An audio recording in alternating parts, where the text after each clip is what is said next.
లేకపోతే నీ దగ్గర ఏమీ లేకపోతే ఎవరికి అవసరం లేదు, ఏదో అంటే హాయ్ అంతే. కానీ నిన్ను నన్ను రక్షించుకుని నిన్ను నన్ను ఎన్నుకుని ఏర్పాటు చేసుకున్నటువంటి దేవుడు ఈ భూమి మీద ఆయన పిల్లలుగా మనం ఉన్నాము గనక నువ్వు పాడైపోవడం దేవునికి ఇష్టం లేదు.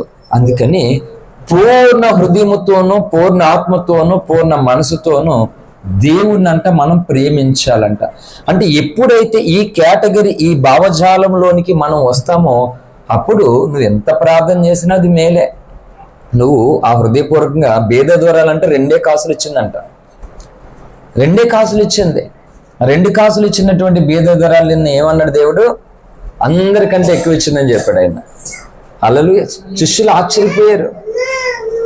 అలాగని ఆ అపోస్తలుల కార్యం గ్రంథం 5వ అధ్యాయం 1వ వచనంలో భార్య భర్తలు పొలం అమ్మేసి అపోస్తలుల దగ్గర పేతురు గారి దగ్గర తీసుకొచ్చారు. పొలం అమ్మేసి తీసుకొస్తే ఏమైంది వాళ్ళకి ఫలితం అంటే ఆయన చనిపోయాడు, భార్య చనిపోయింది.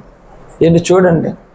అంటే దేవుడు ఏమన్నాడు? వాళ్ళని ఏమన్నా బలవంతంగా అమ్మేసుకుని, బోధకుడు ఏమన్నాడు బలవంతంగా అమ్మేసుకుని?